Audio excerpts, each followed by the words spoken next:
Hey, this is Scott Snyder, the writer of American Vampire, Barnstormers, Wytches, White Boat, and Batman, lots of other comics, and you are listening to the best comic podcast around, the Oblivion Bar Podcast. Welcome to the Oblivion Bar Podcast with your host, Chris Hacker and Aaron Knowles.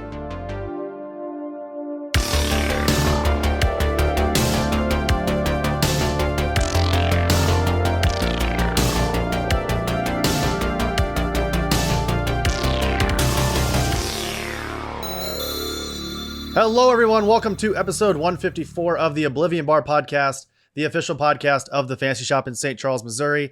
I am your 19th century cowboy slash vampire, Chris Hacker, and joining me this week is the man known across the multiverse simply as the Aaron who laughs, my co-host and BFF, Aaron Knowles. What's up, buddy? Hello. Quick question. Yes. You ever burp and it smells like something other than what you ate? No. Did that just happen to you? Yeah, I burped earlier and it smelled exactly like hot dogs. No hot dogs. Yeah, no hot dogs today? No. Wow. You might want to get that checked out. We need to call a specialist on that one because I have no answers for you. I have no idea. I'm definitely not going to ask about it on Facebook. No, don't do that. Hello, everyone. Welcome back to the Oblivion Bar Podcast. Aaron, this week on the show, we are joined by, and I'm glad that we start off this interview with just the most random bullshit of all time, because this week on the show, we are joined by essentially the common denominator behind everything that is both the Oblivion Bar and my love of the medium. Scott Snyder joins the show to talk about the fucking man himself. The man himself, yes. He's coming on to talk about a lot of things, but most notably White Boat. Aaron, before we get into the conversation, I kind of want to just like preemptively warn the listener, because let me just say a couple things first. First of all, again, Scott Snyder and Greg Capullo's Court of Owls Batman run essentially created my fandom of comics. Yeah. Like formative, foundational, ideology right there. 100%. Yeah. I very vividly remember going to my local comic book shop here in Indy, which was Downtown Comics, around the New 52 era, and only having Court of Owls and Kyle Higgins' Nightwing run at that time, which was kind of basically just circling the Court of Owls storyline in the Batman book. So having Scott finally on the show, only 150 episodes later into the Oblivion Bar's history, is a big deal for me, right? I will say, though, Aaron, and you can back me up here and tell me what you think. During this conversation, we kind of try to center the conversation around his new distillery book with Francisco Francavilla, White Boat, which comes out the week that you're listening to this conversation. He did not want to talk about this book at all, did he? It didn't feel like it. Like it's not like he avoided it. No. It's just like there were other things that he just like really wanted to discuss. Yeah, and we're here to listen, right? Yes. That's why we're here. We're just along for the ride. The creators are here to have the conversation. We just feed the beast a couple of questions and prod the bear, you know? Yeah, and I don't want anybody, if for some reason Scott is listening to this, or anybody who's a fan of Scott, trust me, this is a great conversation. It's just that, number one, we barely talk about White Boat because A, neither Aaron or I have read the entire thing, but B, he wanted to talk about DC. So if you wanted to hear a very DC-centric Scott Snyder conversation, buckle up, because you're about to get that in tenfold. Buckle up, sweetheart. It seems like all he wanted to do was talk about DC. And again, as you just said, Aaron, we're here for it. We are nothing but a vessel for Scott Snyder and his venting session. Yeah. I mean, any creator that comes by, we're going to let you have the floor. I might ask you a long-winded question about like something that doesn't matter. But, majority of the time, they have a amuse-bouche of the conversation. Yeah, the floor is yours, whoever decides to come on the Oblivion Bar. So that'll come up here in just a moment. Aaron, before we get into that conversation with Scott Snyder, I want to briefly talk about Patreon. C2E2. Okay. Well, yeah, but Patreon, we will talk about Patreon here in just a moment. But I'm going off script here. I know we often stick very strict to the transcript. I know. Listen, I'm jazzed, Aaron. I'm feeding off the energy that is our entire weekend. Let me see your hands. Jazz. Oh my God, hands. jazz You guys can't see them, but I'm doing the jazz hands right now. Great weekend in Chicago. Aaron, let's talk a little bit about it. I want to mention just kind of offhandedly that we will go much more in depth, speaking of Patreon, over on Patreon. But Aaron, I'm going to pass it to you. Tell the folks a little bit about our weekend. And unfortunately, we didn't work together, so we didn't get to spend a ton of time together, but we'll go back and forth on what we kind of did. Yeah. So it was despite not working, like it's completely different having like not being with you at a convention like this. This being my Mhm. first C2E2, this being your what, fourth? Fifth C2. Yeah. Man, what a show. Like, Yeah. the first day, I know you got there Thursday as well. I got there Thursday. The first day on Friday, we had our panel at 11:15 Mhm. at S405B, which was like the back hall. Like we Truly off the beaten path. Yeah, we were like, banish it. They were banished all the way to the back of the hall. But we had we were right next to the janitor's closet, essentially. Yeah, we had we did have a fun crowd though. We had several people. It's weird because like it's not like a fully loaded room, but we had people that came, and when you like are there and like somebody comes up and says, I came to this panel because I saw you guys, or I saw you on the website and I wanted to, great show or something like that. Like, that's all you need. It could be one person in the audience, but one person. But it was more, we had several people, and even if they just wanted like free stickers, the fact that they came in and listened and then came up and told us how much they enjoyed it was like, I don't know. It was like something. It was something. To take a term from our friends over at the Comic Book Couples Counseling, it fills your love tank. Yeah, right? yeah. Almost immediately, the moment, like you said, the moment you have just a couple folks come in and listen to you talk about comics with your friends, the Short Box, Botter, Milligan, and Greg and Andy from the First Issue Club, that immediately you could have literally 2 to 3 people come into a panel, and and listen, everybody, we will never tell you how many people were actually at this panel. You'll never hear it unless you go over to Patreon. Maybe we'll tell our patrons there. It could have been a full house. It could have been less than 10. You'll never know. But regardless of how many people were actually there, it was an awesome time. The panel was a true highlight, not only for the show, but the entire weekend. I took pictures of just like the sign that had, our time slot on it and our show name and time slots. And like that right there is prestige enough for me. The fact that they had to make that. They had to hire someone to make that sign. They paid to have real that money. made. Yes. And the fact that we got to like just sit there in a room at C2E2 that was set up for us, specifically for us, for our show. We had somebody there doing sound for our show. We had, a group of people, of like-minded friends, new and old. And it was just like, it was amazing. It was simply amazing. Well, and I'll tell you, I'm still on the hunt for that infamous little nameplate. They used to give them out at cons. You just say like Chris Hacker, Aaron Knowles of the Oblivion Bar podcast, and it would have like the C2E2 logo. Still haven't gotten one. We've done 2 panels, haven't gotten a freaking nameplate, and I'm truly bummed about that at least. But Aaron, I will tell you, the one thing that I'm not bummed about was that later that evening on Friday at C2E2, we had a chance to sit down with my first crush ever. That makes a lot of sense now. Right? Yeah. Are you connecting the dots? I'm connecting the dots. It makes a lot of sense. It all started with Amy Jo Johnson, and we had a chance to sit down with her. Yep. Yeah. That makes a lot of sense. And let me tell everybody, you'll get to listen to this conversation next week for episode 155.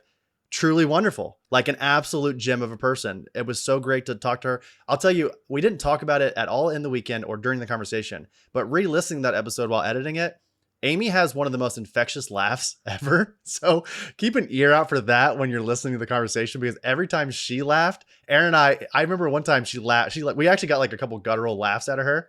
I would look over at you and we're both laughing because she's laughing. Like I'm still in awe of the opportunity, like the opportunity, so it doesn't feel real to be able to like sit less than like 2 feet away from her. And she's like, that was the coolest thing, was like getting to like, she did, like she paid attention to you, not like somebody who was just like, kind of like sitting there doing an interview. No, she like literally looked right at us and was like discussing and wanted to be there and wanted to have this conversation. And it was just an absolute honor of a moment. She so didn't have to be there, right? Yes. Like she just absolutely did not have to take the request. Even if she had said yes months ahead of time, she could have easily said no, and we would have probably still been huge fans of hers.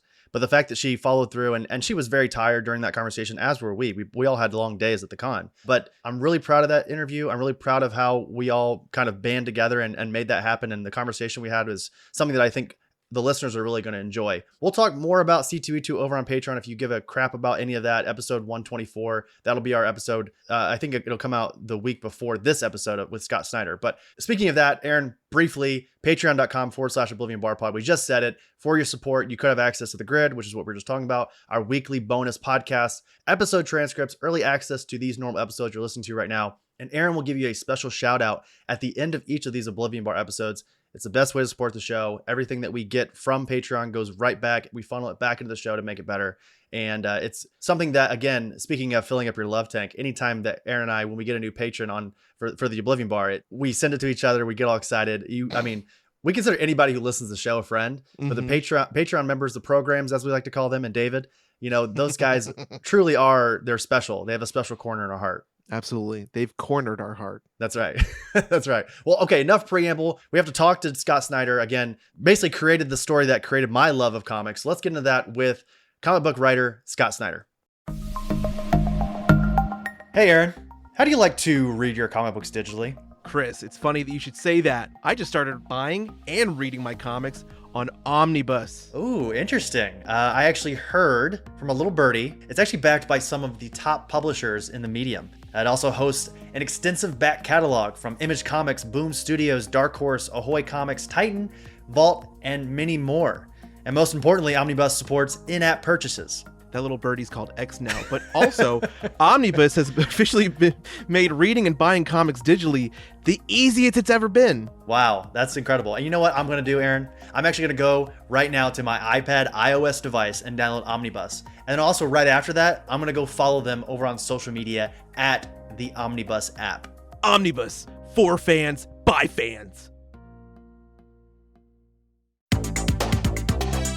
And now, this week's special guest. Joining us this week on the show is the Eisner-Award-winning writer of titles like American Vampire, Wytches, Nocterra, Undiscovered Country, Batman the Black Mirror, Justice League, DC Dark Knight's Metal, Clear, The Wake, Swamp Thing, Barnstormers, and an epic 5-year run on Batman that includes the creation of the Court of Owls. More recently, he's been working on titles like Arcbound with co-creators Tom Hardy, Frank Thierry, and Ryan Smallman, Canary with artist Dan Panosian, Duck and Cover with artist Raphael Albuquerque, and he has re-teamed up with his Black Mirror partner Francisco Francavilla for White Boat at Distillery. It is my honor to welcome Scott Snyder onto the Oblivion Bar podcast. Oh, thanks for having me, Chris. I really appreciate it. It's great to be here. I'm really I was checking out everything that you guys do, and I'm so impressed. You've had so many of my friends and inspirations on already, so it's a thrill to get to talk to you. Oh, well, thank you so much. That means a lot. And you've been on the short list for quite some time. And I think I've sort of purposely wanted to time your appearance here on the Oblivion Bar sort of perfectly, because I guess I'll get into that here in just a bit as to why that is. I don't want to butter you up too early on into this conversation, but it will imbue like my origin with comics. So I'll just kind of tease it that way if I can. Yeah. I'm easy to butter up. So I'm like a compliment whore, so anytime, I'm here for it. Well, that's good to know. And I want to kind of build off what you were saying there a moment ago. We have had quite a few pretty big guests here on the show here recently. People like Tom King, Jason Aaron, Ram V, and now you, Scott. And if I were to try to name some of the busiest writers in the medium working today, it would probably I would just list those 4 names again, and you've been at this for quite some time, and there seems to be no signs of you slowing down. Again, reference the intro that I just said a moment ago and the long list of your work there. So how do you continue to churn out so many of these compelling stories, one right after another?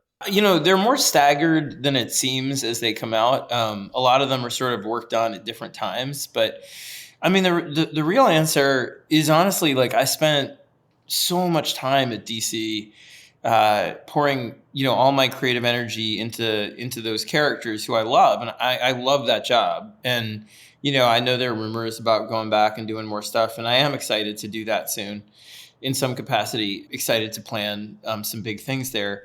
But after like 10 years, I remember saying to myself in about 2018, 2019, like, I have to take a break, because every single year I was there, every time my exclusive came up, I would fight for these carve-outs to be able to do some creator-owned work.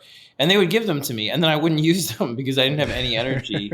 Because you really do you flex so many different muscles when you're in that zone, and there's just a lot more maneuvering you have to do in addition to the creative. And it's not bad stuff. It's just like making sure that your story doesn't intersect with somebody else's story in a bad way, making sure the characters that you want are free, proposing an outline for that story well in advance, especially the kind of stuff that I was doing that tied into things, metal and, Justice League or death metal or all that stuff. So a lot of it required a ton of extra energy. And so by the time that decade was over, I was just like, I don't care what happens. I don't care what they offer or who's here, who's not here, what's available. I really need to take a few years off and just be able to do all these ideas that had been in my head for a while. And I didn't know how I was going to do them or where or any of that stuff. But I was like, I want to get to do the stuff that some of my friends had been doing. Like I'm very close with Jeff Lemire, and I had seen him do that a few years prior where he left and started creating all of these amazing books, right? Like Black Hammer, all of the kind of Bone Orchard stuff, but on and on. He had all these books that I loved. And I was just like, I have to do some of that. And so a lot of it is just like, it's so much easier to write creator owned for me than write licensed stuff. And it's not like more joy. I love both things, but creator owned, it's almost like an inverted system where with Batman, it's like there are definitely people out there that know better than me, know more about Batman than me, know the world better than me. There are editors who have greater purchase on it and have control over it. And so you're always convincing people that like you're the one to tell this next story, and that you're always convincing them like, trust me, I love this character as much as you. Let me say something through them. Whereas with creator owned, nobody knows it as well as you because you made it up. Mm-hmm. So there's no sort of red tape. There's no worry or anxiety about it. So I write so much faster in that zone with the same level of attention to script. So I think that's why I just was like, I'm going on a creative walkabout from 2020 to 2024. I just want to try everything that I've always wanted to try, and hopefully I can find some good publishing partners. And I was really lucky with Comixology and Dark Horse and IDW. And yeah, man, it's been awesome. But I'm also ready, I think now after all that, to come back to sort of more comfort zone stuff a little bit. Like White Boat is more comfort zone. It's horror. It's with Francesco. Some of the stuff I'm planning in a superhero space, similar. It's kind of coming back, trying stuff that's very different, but that's like my home base, right? Horror and superhero. So after a while of kind of spreading out, I'm kind of like, you know what, maybe I'll kind of circle back in and just try and do this again a little bit. Yeah, I will say it is slightly exciting to hear you talk about possibly going back to DC, and because again, that kind of harkens back to some of my favorite work that you've done thus far in your career is a lot of stuff you've done at DC. But again, don't get me wrong. I mean, I love goggle wearing Batman carrying around a baby Darkseid in his backpack, or Jarro wearing the Robin costume, who ironically enough was also kind of like pseudo adopted by Batman. Why is Batman adopting all of these people? I know. It's probably because I'm a dad and I just like have a soft spot. I wanted more kids, and then we had one. Yeah. And we had our last kid, so I think I've stopped giving Batman children in my mind. So I don't think it'll happen again.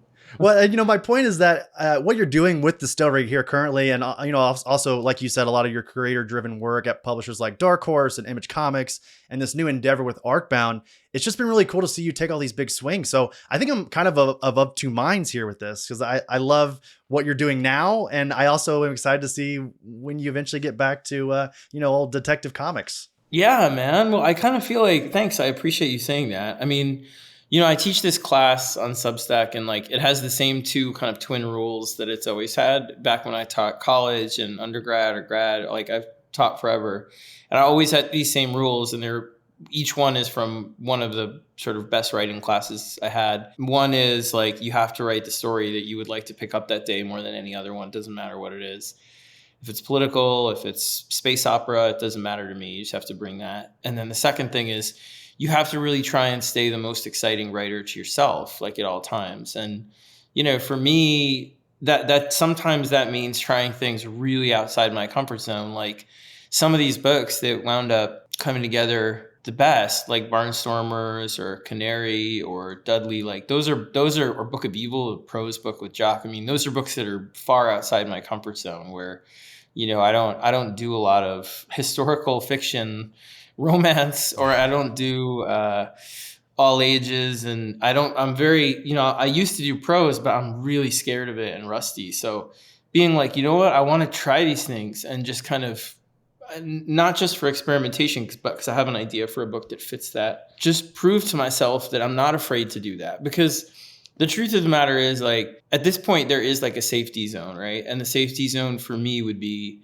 to go do superheroes in a safe way, like to go back and do something, either at DC or Marvel that wasn't risky or wasn't a big swing. Like I have those muscles after a lot of years of working them out. So like if you said, oh, go back and do a Superman story that's 6 issues and, do an Action Comics run that's short like that, that's not hard, at this point. And I have ideas for those things. I have lots of ideas for Batman ones but what would get me excited to do superheroes is if they were like, you have to try something that nobody's tried, or you have to try something that we've never given anyone the opportunity to do before with this character, or like that's where I'm at with it now, where I don't want to go back unless it's like something where I really get to take a swing. And they are really kind about that stuff. So I do feel excited about that zone. It's more just like the 2 zones I love the most are like do something that both ones have to start with what do you want to do? Like it can't be like you're doing it just for the sake of challenging expectations. Mm-hmm. But I mean, like if you have a feeling about something you want to try, my 2 favorite areas for that are like, one, something that nobody thinks you can do when it's like, I have an idea for this, but I know no one, even I don't think I can do it. Well, let's try it. Or everyone thinks you've done this and you know how to do it. Well, do it in a way they've never seen and better than they think you can in that zone. Those are the 2 challenges that always excite me the most, Mm-hmm. So the thing I hate the most is like, and I can't do honestly, is like that I couldn't go back and do like a 6-issue Batman run or like on Batman, or I couldn't go back and do 4-issue Superman story, or nothing against it for anybody else. It's just the kind of stuff that I love superheroes and want to go back and do things with Marvel and all that stuff. But I want the chance to do things, if I do it, that really push me into an uncomfortable zone where I'm like, I really have to compete with the best stuff that I've done. Mm-hmm. And also then I have a total anxiety meltdown when I'm in that zone constantly too. So I don't know why the fuck I do it. I really do. I don't know why I do it. Tyler will vouch for me, but I push myself into this zone where it's like, I don't think I can do this. Let's do it. And then I get there and I'm like, awesome, let's do it. And then the next day I'm like, oh my God, what have I done? Why am I here? I could be doing a 6-issue Aquaman story. Why? What is my life? I don't know. I feel proud of that for what it's worth. It's so interesting to hear you say that, because I've heard you say in other conversations from, years ago, that when you first got onto Detective Comics, you were essentially just working on the backups, and then they offered you Detective. And then you had the audacity to go, hey, I need to replace Mark Bagley and get somebody else in here, because this story is, and everybody who knows Mark Bagley, and I think you would agree still to this day. I love him. Yeah, he's iconic, right? But like you had I'll say, politically correct, you had the fortitude to say, this is not right for my story. And to hear you say now that I would love to go back to the big 2 because it is comfortable to a certain extent. It's just interesting to hear that juxtaposition compared to you reflecting on when you first started working on comics, let's just say, in the early 2010s era. Oh, yeah. Well, I feel really strongly about like everything that I did at DC was uncomfortable for me when I did it. And if I went back now, I would do the same. So I don't think it's changed in that regard. Like what I mean is, I try to approach it always like you only get one chance to write this character and you better write your best story ever. And that might mean doing something that nobody likes but you, but it has to be the best to you. And so it's hard because it's been a long time since like Court of Owls and Black Mirror, and there wasn't the same kind of social media sort of spotlight then that there is now, where there's a lot of anger, a lot of excitement, a lot of promotion.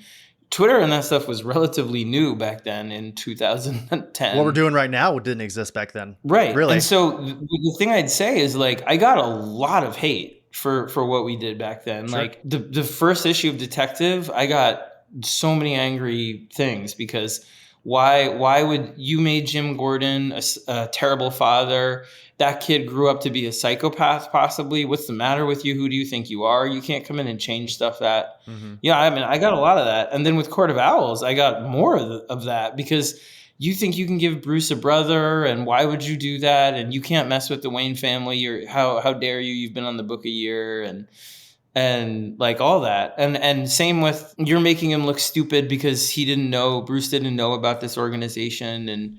And then Joker, I got it again with like, you cut off his face, what's the matter with you? And then believe me, when we did the origin, that I got the worst. Somebody left like a thing in my mailbox once. They knew where I lived. They like left something in my physical mailbox so they knew where I lived and left it saying like I'd ruined the book. And What the hell? And so like, the weird part is like, I know now because time has passed, they seem like the edges have kind of rubbed off a lot of that stuff. Not that it was so edgy back then, but it was always a mission to do the things that we thought we would love. And there was more friction and resistance than I think we sometimes let on with a lot of it. I mean, we made Gordon Batman for 8 months too. Like there was a lot of the bunny suit. I got a lot of pushback, but I think the fun and Metal too, man. Yeah. Metal, they were like, you're making fun of the characters or you're taking light of an event. And, and then that doesn't even begin to mention all the internal art battles at DC to get those things through. So for me, it's been a pretty straight line. I mean, now I have a different relationship with DC. DC internally is a lot different. It was much more, I think it's fair to say, without throwing anyone under the bus in any really tea-spilling way, I think it was a lot more volatile then, and it was a lot more chaotic, and there was a lot more personality wars at DC years ago than there are now, and it made it an environment where sometimes you had to fight and yell a lot more than you do now, which was a bad thing then. I'm not saying that was good. But I think a lot of that was a matter of like the time that I was there, and I don't want to go down, I'm not meaning to go down a rabbit hole away from your question, but I think it kind of ties all together. I started there when they were a paper comic company in New York on 53rd Street and Broadway. And like the first year I was there, they got acquired by Warner Brothers. And then the third year I was there, they got moved to LA. And then the fourth year I was there, or whatever it was, AT&T bought them. And then the seventh or eighth year was like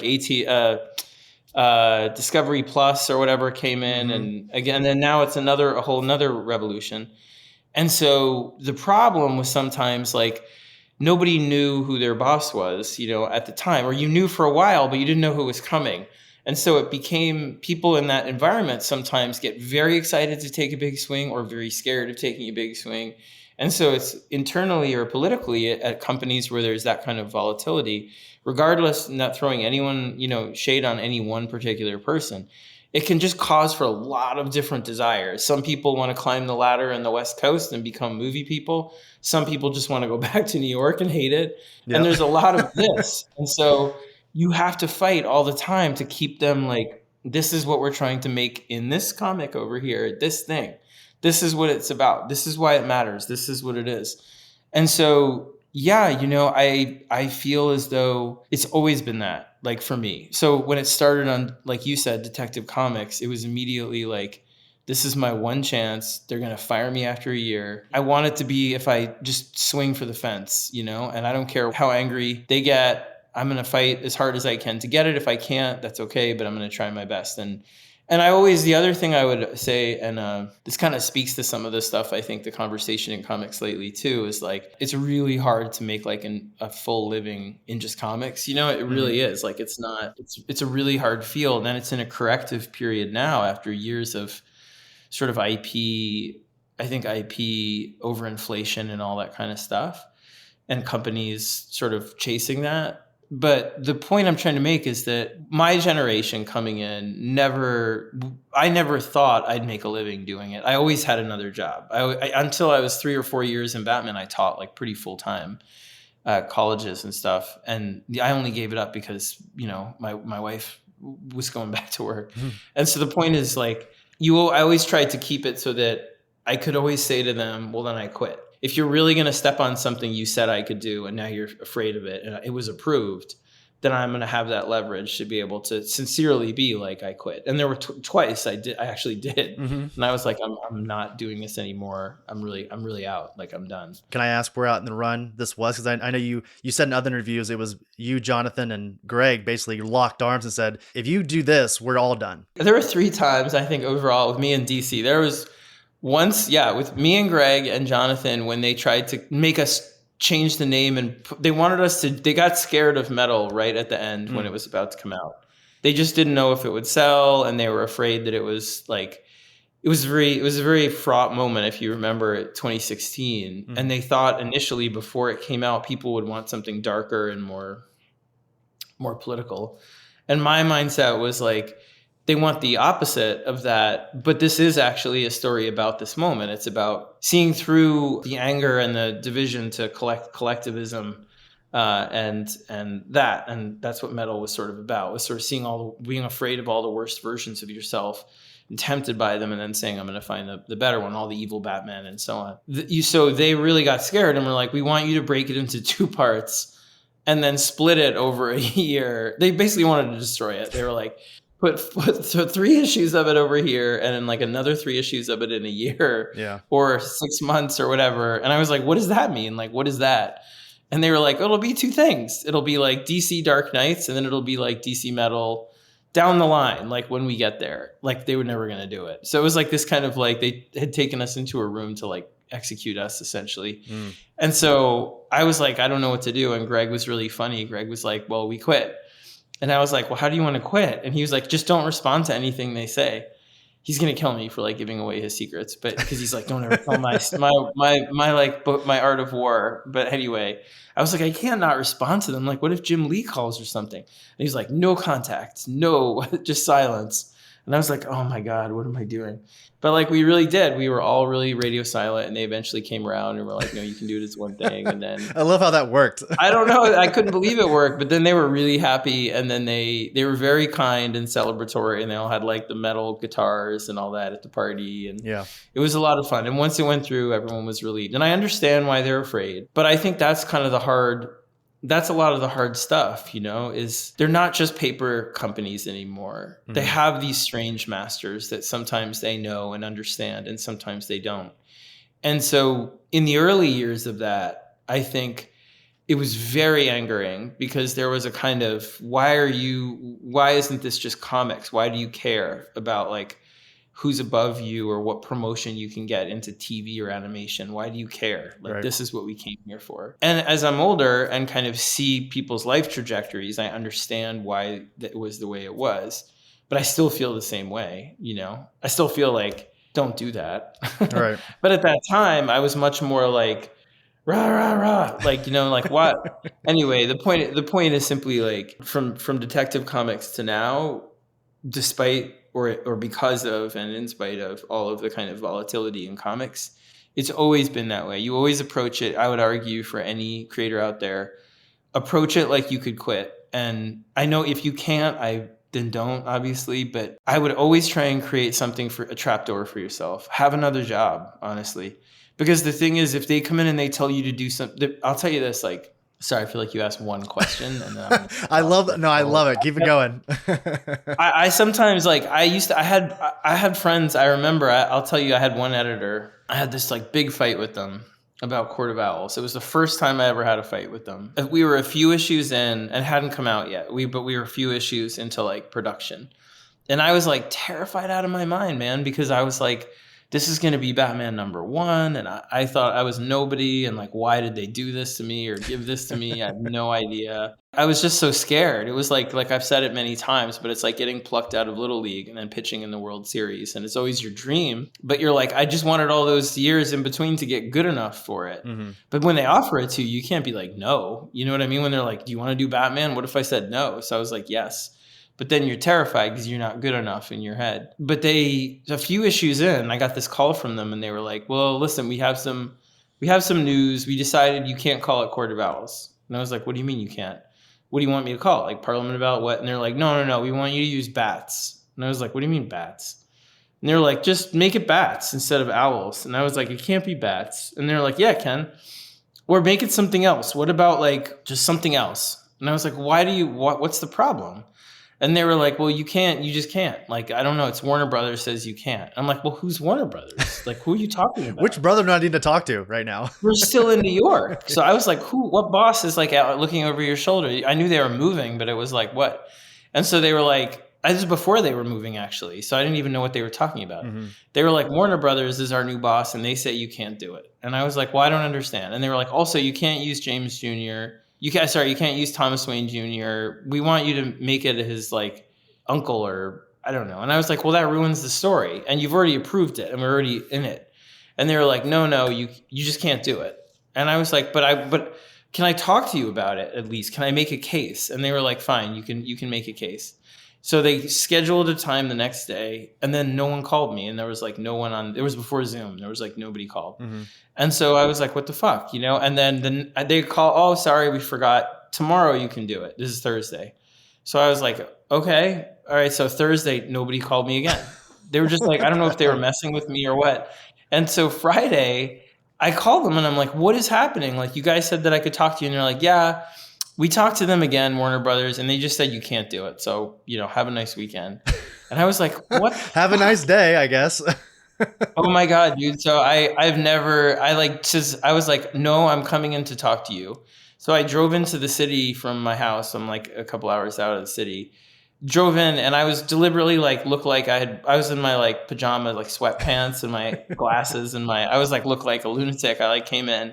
I was like, I'm having this meeting with you and explaining to you why, my case, even if you reject it. And so they were really funny. They were like, you know what? You can have it. And I was like, well, what about Warner Brothers and all this stuff? And they were like, it's fine. It's fine. And I realized there was no Warner Brothers. But I was like, what was the problem? Why did you say that? And they were like, we were trying to protect you because we were worried that Owls was too much like Owlman. And I'm like, okay, but why don't you just say that? And anyway, the point is, the next day, one of the editors, I don't want to throw too much shade, but one of the editors was like, it's a real shame that you did that, And I was like, why is it a shame? And he was like, well, because, people really liked when you came into the office before that. You're a really liked writer, but you do those things and people just don't really want you in the office because think you're, I don't know, an asshole or something. And I remember being really horrified by this and being like, oh my God, I've totally screwed myself. And then kind of walking around and being the city after this in the block and being like, you know what? Honestly, I don't care because we got the story that we wanted and they were the ones being assholes about it. And I'm not saying drive into the company and be a crazy person, but what I realized at that moment was that it didn't matter as long as everybody is nice to each other. I'm not saying be mean. I'm not saying be a rotten or yell or any of that inappropriate stuff. But I'm saying stick up for the things you believe in. And if they don't like you because you're causing trouble by that, then I don't see a problem with that, honestly. And so it was a real turning point for me where I was just like, you know what? I don't care if you like having me in the office or you don't. I'll always be nice to you and this, but I'm always also going to stick up for the things that I think are right. And especially if you approve them and then we're doing them and you can't just turn around. I know you can, but you shouldn't turn around in the last minute and be like, no, you can't. Call it the court of birds or the court of canaries or something like that. And by the way, guess what? I'm secretly your great uncle, Bruce. What's that about? Right. Anyway, the times that we almost quit were the metal Rebirth. When Rebirth started, there was I had an issue with stuff where I came off Batman, and then there were a couple books that the thing that wound up being All-Star, which I adored and loved working on, was initially going to be sort of a different series, and they wanted me to do it, and then they wanted me to do something else, and so they told me, we are not going to let you do that unless you do this too. And I was like, I don't want to do both those things. And they were like, well, we'll only let you create this if you do this. And I was like, well, then I quit, And that was very tense. And then there was one time in on Death Metal that I quit when it was at the very end when everything was going really haywire. Again, these companies sometimes go through a lot of revolution, very quickly. And right now I think it's just, something to be aware of is people go out there and they yell about comics for all kinds of reasons about why is this happening? Why is that happening? And they'll drag things into a culture war. They'll drag things into, and sometimes literally what's happening is literally the fact that people are just trying to figure out what is wanted by people above them. And what that means a lot of the time is creating things that sometimes take big risks in awesome ways. Sometimes are really safe in other ways that can be good or bad. Sometimes and you see that happen now and again. And I just mean, there's a lot of the time, what's happening internally is a mystery to people outside. And, you can guess whatever you want. Well, it's because this creator hated this, and you have no idea. Like a lot of the time it's like, it's a book that they've wanted to make for 3 years and they finally get the chance to do it. Here it is. And you think it's something that just appeared and it's like a brand new thing, but it's actually something that's been this person's pet project that they've wanted to do and everybody's supportive of, but couldn't come out until now because of the line. And so there's all kinds of weird stuff that happens, you know what I mean? Internally in that way. And people just don't know. And that 2020 was like, again, was the last time I really was like, I right before I actually walked away was like the worst, because it was just like, everybody was afraid of the firings that were coming, and everybody was trying to do things that were either, I think, out of real passion to do their last good thing or anger, or that it was just all over the place. And so to do an event in that environment was really tough, because it was just it requires coordination. And when there's like everybody in their own silo, it's really hard. And not creators and not even editors, just sort of bosses, when bosses are all trying to figure out what to do, and sometimes what to do to save employees, all kinds of stuff. It's just like, So anyway, sorry, I'm like on the couch in the therapist thing now. I feel like going on about stuff that like you did not ask about. You asked like a very easy question. I'm not live in the woods, man. I don't talk to anybody. So if you get me going, I'll like talk about anything forever. Making note now. Keep asking questions to get Scott going on a tirade. Perfect. Got it. All right. Making notes. And it's funny because my next question dealt with this idea that I've heard you talk about a bunch in other conversations about how you said you were kind of somewhat hot-headed, in the beginning of your career. And that always fascinated me because I've only ever known you, as a longtime fan and your work as just being like this very kind of warm, passive person. And it just blew my mind that you would even self-admit that you were kind of this, somewhat of an angry person there in the beginning of your career, especially at DC. But you going through all of that just now without me even prompting you kind of illuminates all of where that all came from. Because all I've ever heard you talk about before was that you had certain disagreements and certain arguments with DC or whomever the powers that be. But it wasn't until now that when you explain all that the way you had, now it makes sense. And I get it. And I don't blame you one bit. Well, thanks. I mean, I'll tell you the part I blame me for, and then the part that I don't. Like, the part that I just told you about is like the part that I don't blame me for, which is there are actual times that I think are important to speak up. And I certainly overdid it at times and like got into big arguments with people. But I feel good about the fact that I don't think really that I ever, like only once did I have an editor where I felt like I got angry at someone who was my friend and editor, and we've since like really worked it out and that stuff. But it was always yelling up, like getting angry at the people above you, in some way. So it was, I stand by that. Mm-hmm. But not that that's great. But the part that I do think is I was bad about was like, there was definitely a self-destructive streak those first years for me where I think there was a big part of me that like wanted to get fired too. Like the things I stuck up for, I still would stick up for. But there are times where I really went overboard. I can think about where I like driving in and doing that. You know what I mean? And did it get us what we wanted? It did. But like, I don't know that was too much. And there are times where it was too much. There was a time where you might have heard me I've told this story a couple times. I don't know. When I was at New York, right when they were in 2012 or 2013. So it was this first couple years where there was this like rocket ship ride for me on Batman that made me uncomfortable because it was just so much, man. It was so much spotlight and so much pressure, and you had to keep the book above 100,000 like every month. And I remember this was sort of the end of that period, but I was always kind of looking to argue with my bosses or like, that stuff. I feel like also, and anything they did that was wrong. And they did some stuff that was like forgivably wrong, and then some stuff like that, they really shouldn't have done. Mm-hmm. But at New York that year, I remember getting really angry at the DC party at Dan, and he had promised me something on Superman Unchained, and then he kind of backed out of it, and he wasn't going to tell me, and then I found out, and so I was like angry at him, and I was talking to him, and I was like, they had drinks that were named after all the books, and I was on all these books like Swamp Thing and this and that, and I was definitely like, I think a little over my limit, and I was like, something else, like I don't understand, why do you have to lie about stuff and blah blah blah blah blah. And I was like saying these things, and it's like a company party, you know, and so it's inappropriate. You don't talk to your boss that way, especially in public. And it was wrong. And at the time, I didn't think so, but I was like, you know, well, I'm going to stick up for myself, and that's who I am, and yada yada.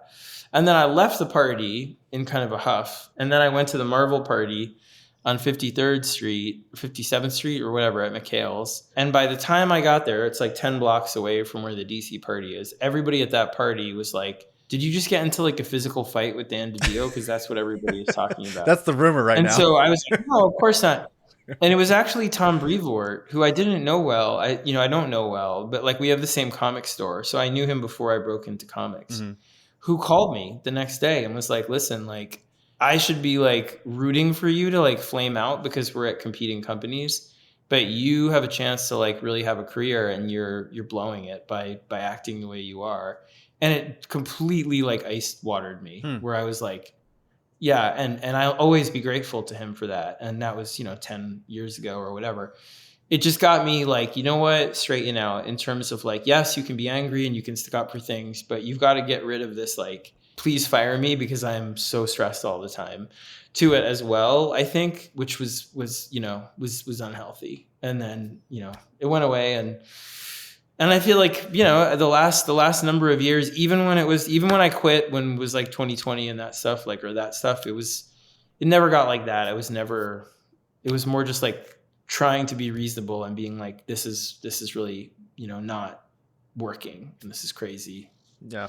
Or whatever. I feel like I've mellowed out. I've done my work, and I'm like, I hope. It's so wild to think back about, think back on that New 52 Batman run and think where I was and what I was doing when I was picking up that book every month and thinking this is, and I'll get into it here in just a bit. I know I keep teasing this really unimportant part of our conversation, but like where I was at that time in my love of comics, to think that you were like pulling your hair out, trying to get shit done, you and Greg together, and you're like fighting with Dan DiDio at parties to get things that you want. It's interesting. It would have never dawned on me because I was young. I was in my early 20s when this book was coming out. So it's just interesting. I don't know. It's interesting to hear this perspective now, way after the fact. Part of it is like, it's really hard I still love teaching, and I do it, like I said earlier, through the Substack stuff, but it's really hard because I don't know that my path was the one that I'd like recommend to people in a lot of ways, like to try and do the stuff I did or be that way. But what I would say again is like, I believe in trying to have another job so that you can be able to be like, I don't feel comfortable doing this, and I'd rather walk away than do that. Because the other thing I'd say is that there are a lot of creators like that I remember from that period who we were coming up together, and they were angry at me, or they would say things to me like, you're giving all of us like a bad name by, you should just do what the editors say to do, and then next time you'll get what you want. And I can think of like at least 5 or 6 people from that period that really had that idea. And I don't blame that or say that that's terrible or wrong, but I always worried that like the problem with that mentality is like, if you say, okay, I'll do what you want this time, and then you do a book that you're not happy with, that book will show, it'll come out, and then people will not respond to it. And that will hurt you and your cred with fans. And then, yes, the editors might want to work with you again because you were easy, but then you do it again. And then fans, don't really like you, or not like you, but you know what I mean? Like they're not responsive to the book, and then the sales go down, and then eventually editors aren't going to work with you. But if you build up a relationship with the fans, and Greg always said that, he was like, we're employed by DC, but we work for the fans. If you build up a relationship where they know you're going to fight to put your best stuff out there, even if they don't like it, like there's still, I think, a level of engagement and excitement and respect that's kind of like, look, I'm not going to do what you want always, but I'm going to give you the thing that I think is the best thing I can put out on the stands, and at the expense of my own relationships and health and so on. So I hope you enjoy it, and I think that feels like maybe the best, advice I can give is sort of try to protect your creative vision, because don't write for anybody else but yourself, honestly. And don't think that editors, not that they're wonderful. I love my editors. They're great. But it's not their job to protect you either. Meaning, like, if you do stuff that they suggest that you don't agree with, and you're the writer and then the book doesn't do well, they don't have any obligation to keep you on it if it's not selling. Mm-hmm. Why would they? I mean, yes, they might like working with you because you were easy, but they're not going to be like, hey, I was wrong about that, you should stay on the book. They're going to be like, the sales are down, you're out. So the point is, like, you've got to really have a clear vision of what you're doing and just be maniacal about it on some level and have the team buy into it, buy into it with them collaboratively. And your editor can be your biggest proponent. They are for me. I mean, Marie, who's now, thank God, like now the editor-in-chief at DC, was she was my editor on Meta. She fought for everything going through, Mm-hmm. you know what I mean? And Doyle before that, and Martz did that too at times. Like there was a lot. I had a lot of really good editors too that just like helped push through. So I'm not trying to throw editors down. It's more just like you've got to be able to be like know when it's time to be like, if I make these changes, I'm going to be responsible for something that really I'm not proud of, and I can't do it. Yeah. Well, it's funny because this is like the third conversation in the last, in 2024 where we've talked to a creator who's worked for DC and has had some kind of horror story with Dan DiDio. But that's no shade on Dan. I think we all can agree that Dan's an awesome dude. It's just, those early days in the New 52 and that time frame, which is funny because when I remember very vividly being in that, in the readership of the New 52, and there were certain titles like, your Court of Owls and Jim Lee's Justice League, Jeff Johns and Jim Lee on Justice League, and like Aquaman. And there were like tentpole properties that people really liked, but like people were kind of sour on it overall. But looking back on it now, like you said, the edges have been kind of sanded off, and people look back on New 52 like very fondly now. It's so interesting, to look back on it and having lived it. Well, what I lived was like, I think one of the things that's really hard to understand if you're outside of it is, again, like the tensions that were good and bad at play all those years. And it's like when you grow up in a neighborhood and you're like, oh, that neighborhood with those buildings, right? But it's not the buildings. It's like the people that live in them that make the neighborhood. And the neighborhood is only there while you all are there, and then it's gone. Mm-hmm. It's like this vision, and then it's disappeared. For good or bad, it's those people living in that space. The space is just bricks, right? So like DC was Dan DiDio, who was very, very adamant about getting people's attention, making sure that we took risks. We're always trying to be daring. And he would push things to an extreme that often was way beyond what people were comfortable with. For creators were comfortable, whatever. But then you had like Jeff Johns, who was extremely good at sort of having the opposite vision, which a lot of the time was about anticipating what fans wanted and giving them something that harkened back to the Silver Age, but did it in a new way. And so was more of a legacy sort of writer that way, but always brought something new. But it was about kind of these opposite poles, like blowing it up to make something insanely new, or trying to sort of take the old and polish it in a way that would make it. And so Dan would pull this way and Jeff would pull this way. And sometimes it came together really well and would make something, especially in the years before I got there. Mm-hmm. I think it worked best with like, Infinite Crisis and 52 and a lot of that stuff. And by the time New 52 happened, they were all co-CEOs and stuff, like publishers and that. And that's where I think it started to get maybe more push and pull. And that was the environment like I walked into, which was more like you had one side that was very much about kind of trying to, not forget what came before, but like focus on the new. And then you had somebody else that was very much about there's still a lot to kind of restore and use as material to go forward with. And it was a crazy era because it was like this. It was like New 52, Rebirth, Doomsday Clock. Like it was like this. And so you were just trying to like, sometimes you were just like, I just trying to, like do the stories in between. You're so right. And again, none of that's shade on either of those people or any of the stuff there. I mean, I have my feelings and I have my stuff about moments and all of that, but we're all fine. Like we're all friends and that stuff now. And yeah. And that there were certainly like fights and blowups and that stuff, but like a lot of it, again, I think with hindsight, like looking back as more of a kind of like grandfathered in at this point, like to DC Comics history as someone who was there a long time, I think it's more like you understand the bigger picture. I can understand sort of a lot of the pressures a lot of people were under and the expectations that I didn't, as somebody who was like in New York writing comics while they were in LA dealing with all the Warner Brothers stuff. So, I think it's more like fascinating for me to look back and be like, God, I can't believe I had no idea that was happening. Or, this Jeff was under pressure from this for the toys of the movies, and Dan was under pressure for this. And I was just like, I just want to write this fucking story. Just let me write the story, man. Like, that's it. Like, so I was always just like, comics, this, that. I don't have any ambitions really for that stuff. I mean, I love doing the stuff that I'm doing now, animation and Wytches. Like, I love animation so much. It's so fun.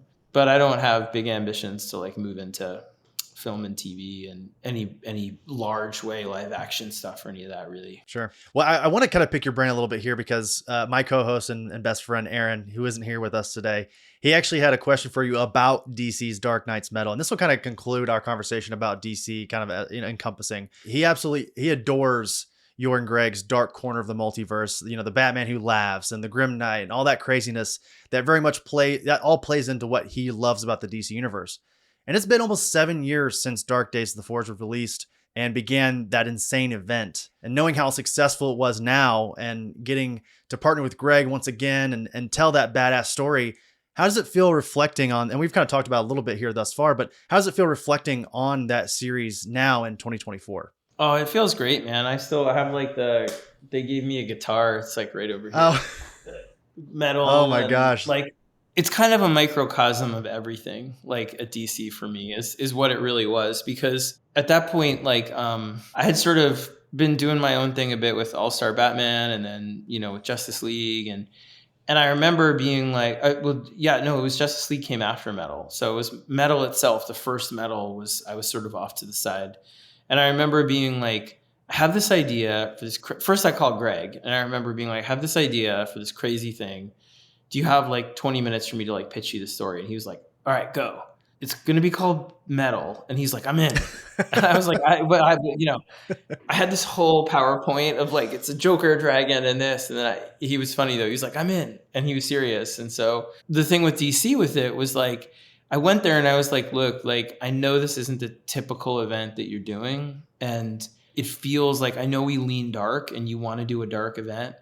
But I really feel like there's just energy in the idea of embracing the cosmic lunacy of what I've been reading all these events. I had been, just for fun, I had been reading like the original Crisis, but also like Cosmic Odyssey and all these different things, like, Secret Wars and just feeling like, like at this moment when things were so dark politically, I mean, it was 2016. So it was just like the beginning of the period we're living in now where it's just this constant, anger and division. But it was really startling then. It was kind of like, I think that what we want to remind people of is comics is a place we go to find our best selves and just go nuts. And it's also Kirby's 100th birthday. Let's just embrace like that and do that. And, they were just like, no, it has to be called Dark something. And I was like, what about just Metal? And the biggest fight was like, finally they agreed to Dark Knight's Metal. And then because I was like, and there's evil Batman in it. And that's what sold them. And they were like, okay, fine, evil Batman. And a Batman centric event. They were like, okay, if it's you and Greg, it's Batman, fine. But like I told you, one of the biggest fights we ever had with them was like, they approved it. And then they were like, actually, no, we think that it's out of tone with the moment, and it's too light. And I was like, it's not light. There's like evil Batman and the Batman who laughs, but they wanted something that was more, I don't know if it was because Secret Empire was coming from Marvel or what, but there was like a feeling of wanting to be dark. And I was like, it's dark. It has a dark heart, but it's like, it's like, candy coated and all this crazy fun. But ultimately, it has a good, bright message. But it's going to get really dark. And that's when we really banded together. And then they finally approved it. And I still remember when we went there and they showed us the logo, and it was so awesome. It was the Metal logo, and I was like, "That's it." And then the last fight we had was Greg drew that cover that I love, where it was like the Justice League forming this, Yep. And they hated it. Like they hated it. They took us out. They hated that. Oh my God. They took us out to breakfast at San Diego to tell us they were not going to use it, kind of thing. And could we make it a variant? And it was like, I was like, do not do this. Like, don't say this to him. Don't do it. You know, like it's beautiful. Use it. It's the best thing ever. And so they finally came around. Jim was the one that like really pushed to let it come around, and they didn't get as far. But Microcosm being cut to the party that San Diego and metal. I don't remember when it started coming out, but it was out by the time we were there. That San Diego, and it was they were giving out inflatable guitars. Everything was metal themed. Yep. Everything was, you know, and it was the best time where it was like, you know what?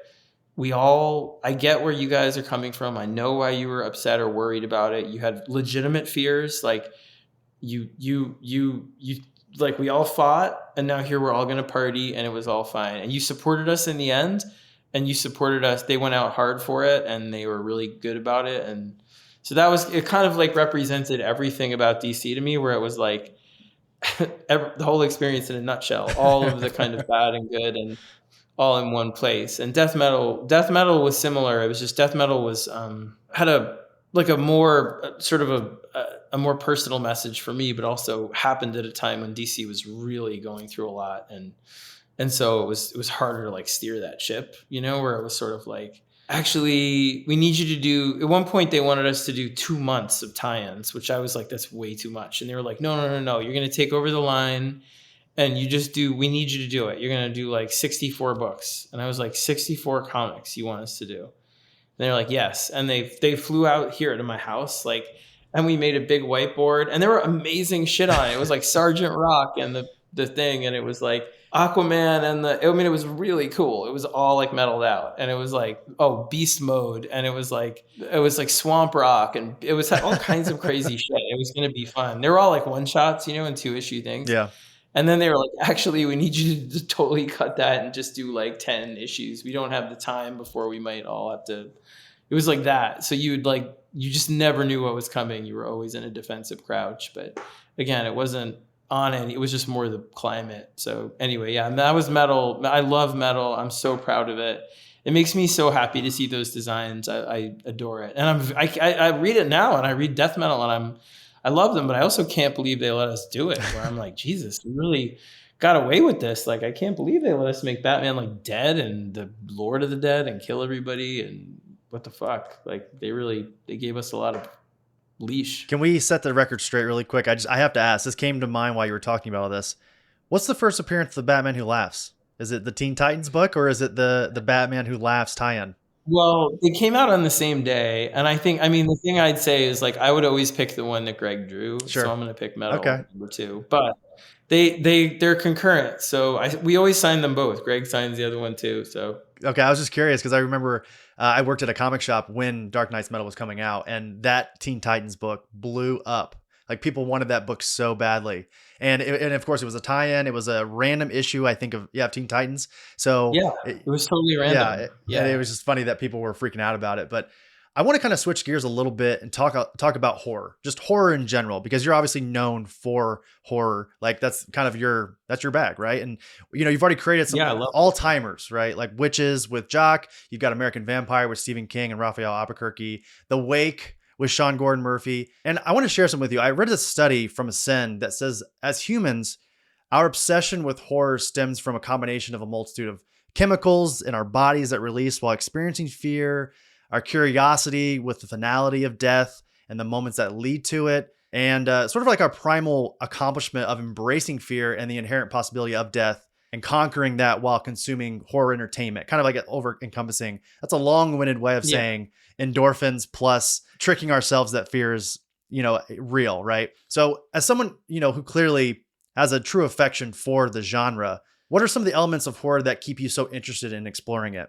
Well, I think that's a great question. I think what it is for me is like, I've always dealt with like anxiety and depression at times, and I've gotten better about it as I've gotten older. But when I was younger, I really struggled, especially with anxiety. And I would have these fears that I just could not get out of my head, like just cycle all night, cycle panic attack, cycle, my parents are going to die, or, what if this happens or that happens, or there's a nuclear attack, this was the 80s, whatever, and all these kind of things. And what horror I started to discover, I've said it before, but like there was a video store where I grew up in New York City that wouldn't rent R-rated movies to kids, but they would deliver them to your house if you rented them. So you couldn't go there, but you could order it, and they would leave it outside your door. And so it was this like neighborhood secret, the Video Stop on 26th Street and 3rd Avenue. It's no longer there, but we would rent all of these horror movies like Sleepaway Camp. It was the golden age of B horror movies too, the 80s. But what I started to realize over time was that, and it really happened with Night of the Living Dead. Night of the Living Dead is like my favorite horror movie, and it happened because I rented it when my friends were coming over, and I was like, Night of the Living Dead, that sounds cool. And because it was being delivered, I didn't have an image. I just had a list of movies, and this is pre-internet, so I didn't know what it was, but it sounded cool. And it had a star, which meant they liked it. So I was like, Night of the Living Dead. And so it came, and it was black and white. And I was like, oh my God, this movie, what the fuck? Like, this is going to be terrible. And I watched it, and I remember watching it and just being angry at it, like not liking it. And I didn't know why, but it kept me up. It was the first horror movie that really gave me like nightmares about all this zombie apocalypse. And I didn't understand until years later why. But what I came to understand both about that movie and about horror's function like in my life is that it gives me a place to explore the things that I'm most afraid of in a safe space where I can go there when I'm in control of it and write about these things that I'm terrified of. And it gives me a sense of power over them to be able to go in there and come out of it. And I think horror movies do that for me too. You know, when I'm enjoying them, or horror stories, it allows us to kind of delve into the things that really keep us up at night and in life we can't deal with to some degree, like death, like you said, and experience them in a controlled setting and then come out with some kind of new appreciation for things in some way. And Night of the Living Dead, it really was like, it made me realize like it was the first time when horror is done well, I understood that like it's kind of this amazing pure form of conflict where you're looking at your conflict is like you dealing with the things, right, you're afraid of or that you're angry at, and that's what a monster is when it's done well, is like whatever reflection of us or extension of your fear you could give feet to and teeth to and have it walk around.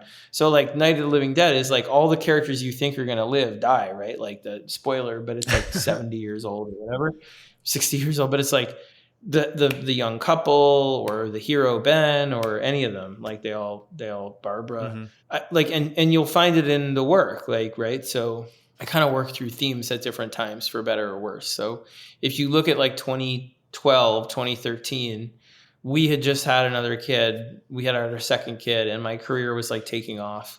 And I wrote those books in like 2011, before he was born, or he was, Emmett. And I was just terrified of being a dad again, thinking like, well, I'm going to be worse this time around because I have a career I never thought I'd have. I'm too selfish for it. Do I even want another kid? All of that. And so Death of the Family is like a pure extension of that stuff, and which is a horror Batman story, and Wytches is an absolute extension of that same fear. So like you could see the things I'm afraid of work through when I'm doing horror at a certain moment. Yeah.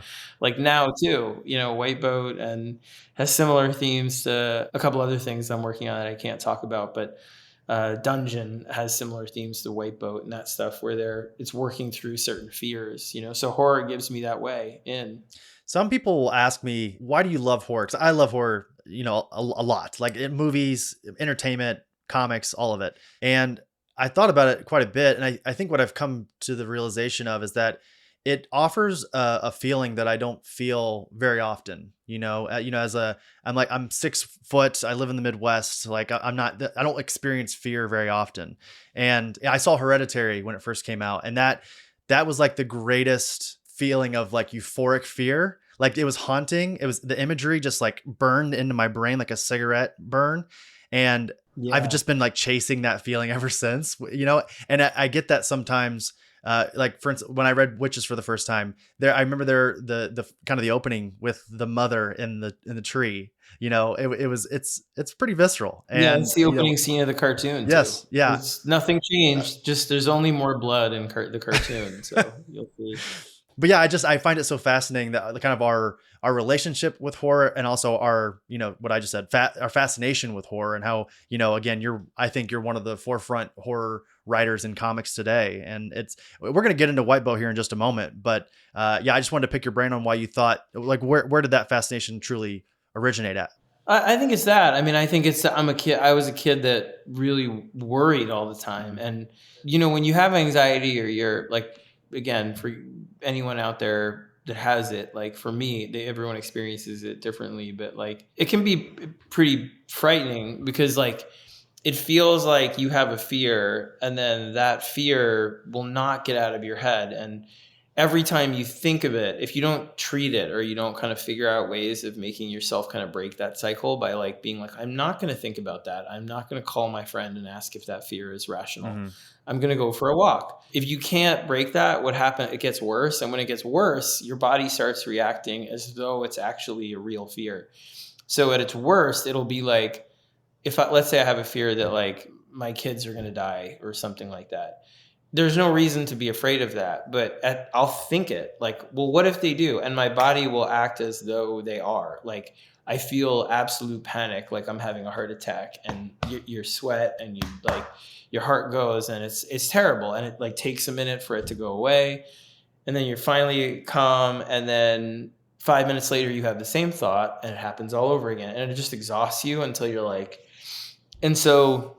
I think for me, what I realized was that horror was a place where I could watch a movie or read a book. Like I remember reading Stephen King. I started reading Stephen King really early. And all of these things I was afraid of, I could experience like in Pet Sematary or in The Stand. All those things was like, they were there and I could read them at my own pace and I could deal with them. And so horror, I understood it at a certain point. That's when the same thing with The Night of the Living Dead. I was probably 10, 11. In that area is where I started to really realize this is where I feel at home as a reader, as a viewer, and then as a writer, because it gives me a place to really dive right in with no bullshit into the stuff that I'm most afraid of, Yeah. And that's what writing is for. Ultimately, for me, that's why I started writing in the first place, was like, I'm afraid of this, or you, or I really wish I was brave, or I'd like to write about somebody who is brave, such as Batman or whoever, in the face of this thing I'm afraid of, to make me braver. I hope you respond to that too, So it's reaching out across that to be like, does this thing scare you too? Or do you feel the way I feel? And so there's that aspect to it where horror has always been that for me, Sure. I know it's weird because it's also like slashers and whatever, but when it's done right, I think it's such a powerful genre, and I think it's being done well and all across the cultural landscape right now, in film and books and comic books and in TV, and I think it's because there's a lot of cultural anxiety, and so there's those A24 films, man, it's just like the dread just permeates the screen. Yeah. It's the 70s kind of almost like level terror throughout. It just never goes away, that tension. Yeah. Well, let's get into your latest project, which is a horror book. Yeah. We got White Boat over at Distillery, for which you are a founding member of. And its first issue is released on March 27th. This conversation will have already will come out later after the release of White Boat. Yeah, they're going to slide the date because we're making a record with it and all this stuff. But it's going to push back a little further, I think. But we're really happy with how it's coming out. I got to read a preview of it, and I really loved this. I think it was like the first 12 pages of it, and it's incredible. Oh, thanks. Of course, you're collaborating once again with Francesco Francavilla, and the story sets out to tell, and this is a quote from Francesco, a story that balances claustrophobic psychological terror with global conspiracy. I've seen you also call it your most ambitious and expansive deep dive into horror yet. Can you elaborate on that just a little bit, just to, again, without spoilers? Yeah, I mean, we always kind of sell it, in some ways, like what it really is to me is it's Francesco and I share this very deep love of classic horror. If you see his office ever, if you Zoom with him, it's like you think you're in like a movie museum for like Creature from the Black Lagoon, and he's got everything. And I remember like when the pandemic started, we had a thing where we were both talking about rewatching classic horror movies, and we came up with this idea where we were like, well, what if we start remaking classic horror movies, but not really remaking them? What if we made our own versions of classic horror movies where they weren't necessarily the old movie, but it was like in the spirit of that kind of monster thing where it had tropes from those things and was our version. Mm-hmm. So we were like, okay, well, what if we did one about a monster nobody has ever heard of? And then we made it about classic movies, and that was Night of the Ghoul, which is easily one of the books I'm like happiest with in my whole career. I love that book. Yeah, it's over at 20th Century now. I'm really excited about it. With this one, let's keep going. Like, let's do another one. We had so much fun on Night of the Ghoul. What if we do something that's about, what are you afraid of? And it was like, let's do something that's about like all the seafaring horror lore, about like the Kraken and mermaids, Lovecraftian stuff. And is there a story we could tell about like, you're carried out to sea, or you go out to sea and you find yourself on an isolated island where you learn the secret of all these monsters and this stuff. And I was like, it's kind of like the island of Dr. Moreau. And he was like, yes, let's do something like the island of Dr. Moreau. We both loved that story. And so it became this thing where it was like, if the island of Dr. Moreau was sort of the very, almost like the seed, but do it in a way now where there's no Dr. Moreau, there's no single person. It's more about an island that could actually exist these days, where I'm giving too much away, but these like incredibly wealthy people that live outside of national boundaries have established kind of a community to try out different sort of scientific advances that will help the human race go forward, not evolve animals or anything like that. But they're also responsible for a lot of crazy seafaring horror over the years. And so it's about a guy who winds up being invited without his knowledge to this island for reasons that are way beyond his comprehension in the first issue. But it sort of blends Lovecraftian horror with, like he said, conspiracy theories and kind of global anxieties also. So it's really out there, but I mean, I think it's one of our best. It's definitely us two, one of our best collaborations, but I think it's one of my best projects that I've been a part of, and I'm really grateful. I mean, Distillery is so much fun. Like, I love that company. I mean, like Chip and David, who run it, we're at Comixology. They gave me that lifeline when like I left DC and I was like, hey, I want to do all these creator-owned books, and I was going to set maybe a couple up at Image and then a couple up at, see about Dark Horse. I hadn't talked to them yet, maybe this, and figure out a way to stagger them so I could pay for them, because I didn't know how to pay for all of them or any of that. Yeah. And then all of a sudden they were like, well, Comixology, we'll do them with you and they'll come out. And at first they were like, we'll do them with you. And I was like, well, they need to be out in print. And they were like, well, we're working on a deal with Dark Horse. And I was like, well, I won't do it unless like it comes out in print at Dark Horse. And they were very nice. They hadn't done single issue at that point. So it was like, all right, well, we'll do single issue. I said, I wanted it to be direct market, but those two guys were always creator forward when we were there. And they honestly wanted to do things that help comics. I mean, I think at that time, or before that, not even really at that time, there wasn't any real blowback. But before that, I think people were like, oh, digital is different than print. It is. But like, one of my biggest and strongest beliefs is that one of the things that hurts comics the most right now, like that really is a problem for us, is the lack of a digital browsability. All these other medium and all these other things, even manga, and have these massive browsable platforms like Shonen Jump and all this stuff, Crunchyroll, whatever, where you can go and you can just read all the stuff and then you go get the collectible aspects of it, webtoons, whatever. And so comics being so siloed, where Comixology was saying, let's expand and have DC, Marvel, and you get a subscription to it. You could read all this backlist stuff. I believed in that dearly. And I still do, even though the company is going through changes. I mean, point being simply that those two guys were always about comics and about creators.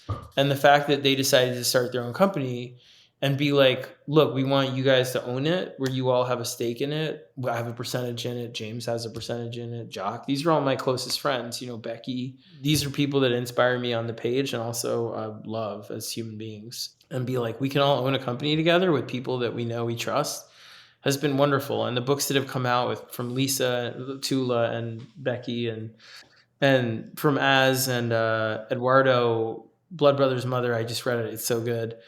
Every book has been great. Spectrograph is going to blow your mind too, from James and Christian. And so everything has been a huge, thrill to be a part of, Gone by Jock. And so White Boat is in that spirit. It's like at a place where creators are supporting creators, the publishers are supporting the creators too, and we're all in it together. Like, we all have a stake in each other and in the company itself. So it's a lot of fun as a treehouse to like make stuff in. Yeah, Distillery is a really interesting idea. I think fans were really excited about it when it was first announced, and I've actually had the chance to read Spectrograph. So along with White Boat, very excited for both of those to get in the hands of readers. And luckily enough, I know you get a kick out of this. We're going to have James and Christian on the show in a couple of weeks to talk about Spectrograph the week it Oh, comes out. nice. So and I know you I talk to James like pretty much I'm seeing him for dinner on the 27th of this month. And the week I'm driving in to have our regular dinner together. So he's like, I can't say enough good things about him. If you haven't picked up Spectrograph or you missed the order, cut off, go get it. I'm sure it'll sell out. It's amazing. Like everything he does, he's the best writer in comics and one of the best human beings on the planet. So I've like not anything but praise for him on every level. I met him. He was my student when he was an undergrad, and I was like a adjunct teacher. I was in my my 20s, my mid 20s, and he was like, we've known each other forever. He was a child, and but he was brilliant, and like he handed in all these amazing comic scripts and stuff. And then when I broke into comics, it was before I broke in. It was like just as I was breaking in, I was like, you know what, that kid that wrote those great things, I want to show him this pitch for American Vampire and see what he thinks. I was only 9 years older than him or whatever, and so it's like. And then James and I have been friends ever since. So to have I've said it many times, but to have your student become somebody who you learn from, who's a good teacher to you, is a great feeling. And he's just the best.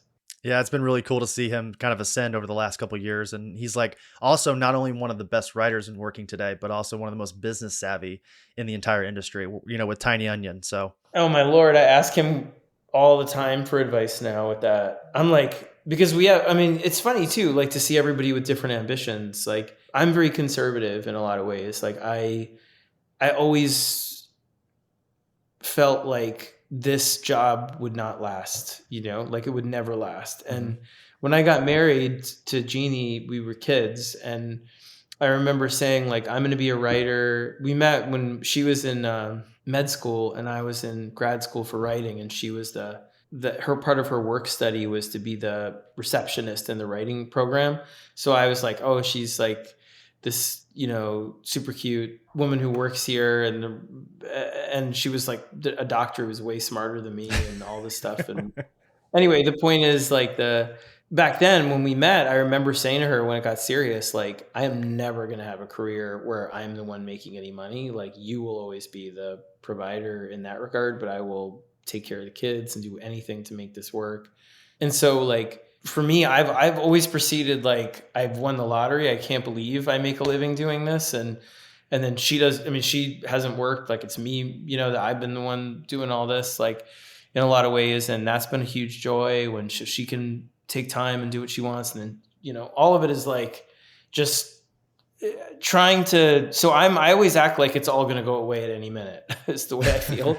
So I'm very risk averse where I'm like, I'm very creatively like not risk averse. Like I want, but I like to know that, I have a partner, that's solid, or I'll take a risk and be like, I'm going to pay for this book. I have a great feeling about it. But if I'm paying for a book that I know will like cost a lot of money and it's out of my pocket, then I'll be like teaching or doing something else, to try and balance it. Anyway, the point is like, I love that James is so ambitious and has so many plans to take over the world. And I was like, give me a job when you do, please. Like I'll give me a mind, please. I'll intern for you and that. But, for me, I think the newest thing and the biggest thing has been this love of animation. I didn't know that I would like it this much, but I love working in it. It's like comic people. It's so collaborative and it's really not live action stakes. It's like much more, communal, and people are happy geeks, and they're also like really believe in the medium is about to explode. And Amazon took a big bet on Wytches as something that will be a horror water cooler kind of show. It's like very gory and R-rated, but it's a lot of heart, and it's very different than anything you've seen. So they're going to put it on with Invincible and be like, here we go, let's see. And I love that they're trying that. It's a place where people can take big swings, animation. So I love that creatively, that it feels really ripe for expansion. Yeah. Well, Scott, I have one final question for you here. And last week we were talking to Jason Aaron, and he said, well, he gave this amazing story about meeting Marv Wolfman and George Perez as a young person, and how that, along with their run on the new Teen Titans, essentially convinced him that he wanted to make comics one day. And believe this or not, and this was what I was alluding to at the beginning of the conversation, you and Greg were those creators for me. You know, your New 52 Batman run, as we've talked about throughout this conversation, sort of kicked down the door for me into the world of comics that I now live in, and flipped the switch in my head, and proved that this art form is truly special. And, you know, meeting you both at Planet Comic-Con, you know, a long time ago, along with your inker, Jonathan Gapion, many years ago, was essentially the catalyst for my love of the medium. So I'm curious for you, do you have a creator or a series that sort of did that same thing for you back in the day? I don't have a series. Like I've been in comics like so long that it's, my parents claim that they have my first comic. It still has like marker on it. It's I'll send a picture of it next time I'm in there. Mm-hmm. They have a cabin in Pennsylvania, which is where like Wytches was inspired. But like it's the Superman versus the Hulk. It's like it has the Joker. Oh, so it's Batman versus the Hulk. Sorry, it's the the Jorge Garcia Lopez, and it's got like the Shaper of Worlds and all that stuff, where it's the Picasso Joker. Yep. And it's beautiful. It's a beautiful comic. Yeah, it's like Batman versus the Hulk, and the Joker is in it, and I forget who the Hulk villain is. I don't remember, but it's oversized, and they have it. So I mean, I was like, nothing. But some of my earliest memories, with my dad, or we would always go to the old Forbidden Planet was on 11th Street.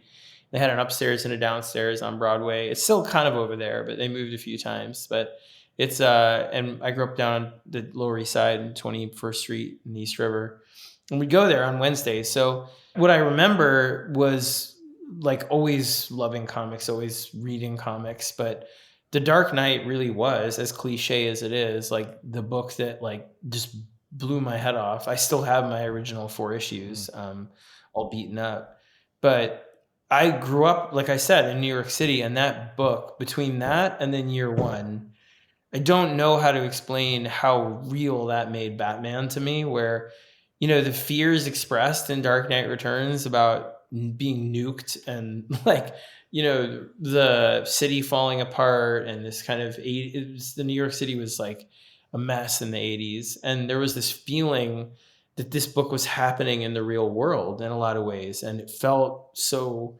immediate. And that was the book that just like made me be like, this can be more than escapist entertainment, even at that young age. I mean, I was 9 or something when I read that, and then that started my path. So as I'm sure many people will answer that book, but it's true. Like, so meeting Frank for me, it was unbelievable. I mean, I was like, Dan knew how much it would mean to me, and to his credit, it was a long time ago. It was I mean, I've met Frank many times now, and now we're friends, but like, I'm not saying that in a braggy way. Me and Frank Miller, we're tight. Well, it's been many years now where we're both like in the same sphere, and it comes together and all of that. And I'm his partner, Selene, we're friends, like all of us were friends, but I still remember like him walking into the bar in Hell's Kitchen Dan took me to, and I was terrified.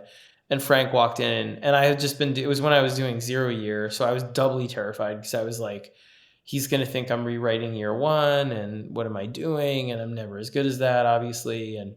And Dan had told me he had been reading it. So I was just like, oh my God, what the fuck am I doing with my life? This is terrible. And he like came in, and he was wearing the hat. Yeah. So I saw him, from the doorway, and I was like, oh my God. And he came over, and he like shook my hand, and he was like, Scott, I've been reading 0 Year. And he's like, for once, somebody gave Bruce a good goddamn haircut. And I was like, can I just like put that on my tombstone, and just like, can we end this right now and just leave? But he was great, and he was very kind and very, very supportive. And he listened to all of my effusive praise of the stuff that he had done. And so, yeah, that was it.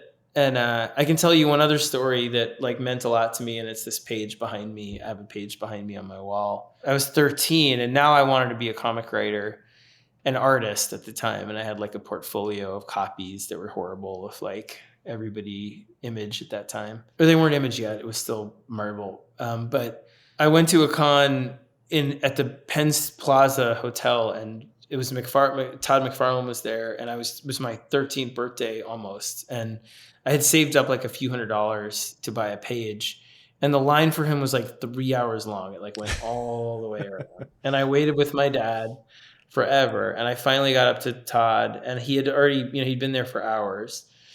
And I was like, I'd like to buy a page. And he had this huge spread of pages, and it was like divided by, price. And I was like, my dad was like, oh, it's his birthday. You're his favorite artist. And he was like, your birthday? Like, come over here, kid. Like that kind of, he's like, how old are you? Like 25? And I was like, no, I'm, he was like, he was so just a ball of charisma. Oh, he's just, yeah, absolutely ball of charisma. And so he was like, if it's your birthday, let me pick a page to give you. And he picked this page, which is, you can see, is like Spider-Man full on. Oh, wow. If you can see. Yeah. It was way out of my price range, meaning like it was not a page that was like $200. I don't know what it was back then, probably $1,000. I don't know.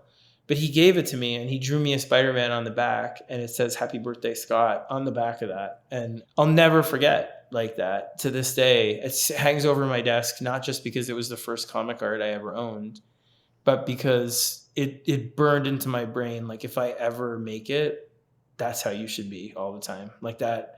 I told him I actually got to go on the Howard Stern Geek Time with him. I saw him early in my career in like 2011, 2012. And I brought it, and I was like, Todd, like he was really funny. He was like, God, I can't believe I gave that to you. I'm like, give it back. I was like, no, it's mine now, but I'll never sell it. I was like, so yeah. Wow. That's a great story. That's a good one. I have to say, I mean, I was pretty bamboozled by Jason's, kind of short story about meeting George and Marv, but that is pretty cool. You get a full page, like a true Spider-Man page from Todd that's a good one. So congrats on that. Yeah. And it has a Spidey head on the back that says "Happy Birthday, Scott." Wow. In webbing. That is incredible. Like in those webs. Yeah. It's the best. Scott, it's been such an honor to have you here on the Oblivion Bar podcast today. And, again, sorry for sort of butting you up there at the end, but I truly wouldn't be able to forgive myself if I had you on here for a conversation and didn't at least verbalize, how much your work and in your work with Batman on Batman with Greg, essentially created the foundation for my, some would say excessive love of the medium. And this show that we're on right now, the library behind me, and my love of comics likely wouldn't exist without you and your work. So I just want to say thank you for that, at least. That really means the world, dude. And again, like, thank you for what you guys are doing. You're killing it. Thank you. So it's a real thrill to get to be here, and hopefully you'll get to come back when we announce more stuff sometime later in the year. That'd be incredible. So I'm going to pass the baton off to you. Is there anything that you want to plug or any socials you want to highlight before we let you go? No, I really, again, like, yeah, Whiteboat is still up for order, and we'll be announcing like the final pub date really soon. We also, I forgot, I'm not supposed to say, but we have like special stuff we're making to go along with it that I'm very excited about, where they're going to announce it, and we wanted to make it a whole experience. So it'll be a really immersive, fun thing. But I'm on Twitter, and I'm on Instagram, and my DMs are still open always. You can always reach out and let me know how you think we're doing. And I just hope also, the only thing I'd plug is like, one thing I really love doing the class, like over at Substack. I never expected it to get as many people in as it has, but I'd love to just keep it going and growing it, because it's something that I just look forward to it every month, honestly. So it's a monthly class where we do a different topic live. We do it on Wednesdays, like once a month at 9:30 p.m. Eastern. It's live, but then if you subscribe to it, you can get all the recorded classes on video at our YouTube archive. Like, we have 20 or 25 at this point on everything from like creating villains to different kinds of endings, everything. We have guests. We had Greg Capullo, we had James Tynan, we had Donnie Cates. There's all kinds of people on there. And yeah, Tyler and I really love doing it. So if you sign up, it would mean a lot, because it's a huge inspiration for me. And I really like getting to know the people in the class a bit. So it's fun seeing their work and using it in class too. Yeah, that's our best jacket over on Substack for everybody. That if you're subscribed to any Substack, I think that's probably one of the best ones out there. So I agree 100%. So Scott, once again, thank you so much. And I would absolutely love to have you back on the show at some point down the road. Yeah, I'd love it, man. Thanks so much. Thanks, Chris. Thanks, Aaron.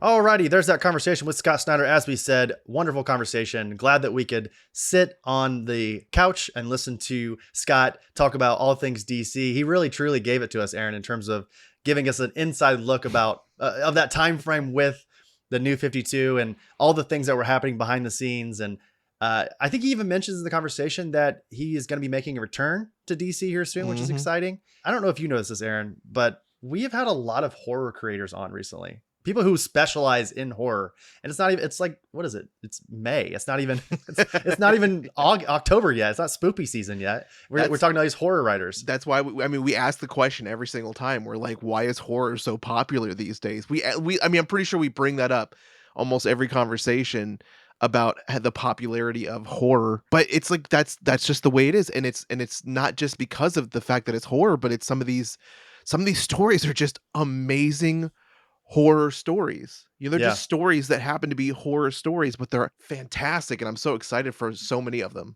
It just so happens that we're talking to creators that either specialize in horror or have had a recent horror book come out. So it makes sense that we have to talk about it. And Aaron, you and I are both big horror fans. Listen to our freaking intro music. Like, it is so 1980s synth horror. It's not even funny. So of course that we're going to have that inherent interest in folks that kind of specialize and that are really good at that genre. So again, I know I say it in the conversation, I try to keep the facade, that journalistic integrity, whatever you want to call it.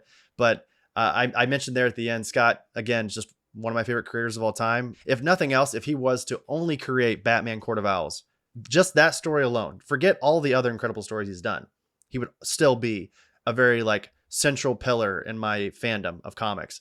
Of course, that's not all he's done. He's done a bunch of incredible stories, and we're so excited for him and Francisco and Distillery. Just, again, 2 episodes in a row with Distillery creators, both last week with James Tynion and Christian Ward talking about Spectrograph, and then this week with Scott Snyder talking about White Boat. Distillery's doing great things, Aaron. They are. I'm so excited for everything they got coming. I mean, we even had a quick moment to talk to Distillery's social media manager over at CTD2, and the stuff that Paige. Shout out to Paige. Yeah, shout out to Paige. The stuff that she disclosed to us, I'm so excited for as well. So 100%. I don't think we even talked about this yet, but Chip Mosher, who's one of the co-creators of Distillery, along with David Steinberger, he was actually at the booth there for a moment with Paige, and I got to talk to him for a moment, kind of congratulate him on Distillery, pick his brain on what they're doing here in the future. And just, I'm telling you right now, if you're listening to this and you're excited about Distillery, there's going to be more greatness coming our way. We got a Brian Azzarello book coming out here in the next week. So it's just going to be banger after banger over Distillery. So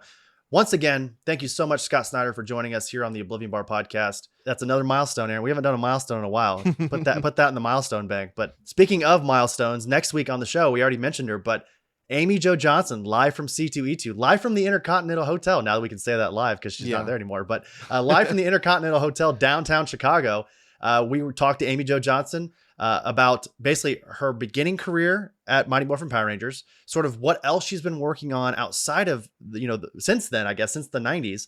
And then also her return to the Mighty Morphin Power Rangers with her co-writer, Matt setup. Hopkins. Yeah, exactly. With the return. Right. So Aaron, and I say it during the conversation, I'm going to say it again here. Big kudos to you for making that happen. You were the one who reached out to Amy via email, and it worked out. Somehow we got her. We got her. I'm glad I could help make that dream come true for you, man, because it was a dream come true for me as well. That's right. Anything you want to prime the listener with that Amy Jo Johnson conversation going into next week? Is there anything you want to kind of set the people up with? I'm just going to let everybody know that you can hear it in my voice. You can hear it in my questions. I was absolutely, for some reason, terrified, anxious, nervous. You guys should have seen Aaron just pacing around the room. I was pacing. I was looking around corners. Man, I don't know. I do not know why, because normally I don't have those emotions when it comes to my, the interviews, but holy shit, I was just fucking nervous, man. I was so nervous. But weirdly, I was just zen, man. I was not nervous. I don't know why. I wasn't nervous, because I love her, and I love her as, Kimberly on the Power Rangers, very pivotal to my fandom and childhood. But yeah, it was just cool, man. I was just normal. Do you feel that it could have been because you kind of took my role in this situation where like I tried to prepare as much as I could for this. Yeah. Setting it up. I tried, and because I don't know if you're normally nervous when interviews are about to happen, because like you feel like anything can kind of really screw up, or anything can happen, or it's going to go terribly. And that's what I felt. I was like, I'm the one who's kind of like at the forefront of this one. If it goes bad, it makes, like I look like an idiot, or I feel like I'm looking dumb here. And Chris is over there just like, fuck yeah, I get to meet my childhood crush.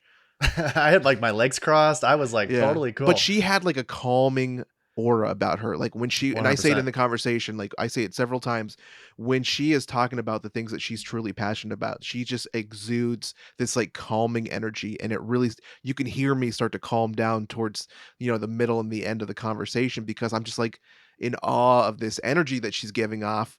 How she's talking about her career and how she's finding her place in the world. And I loved it.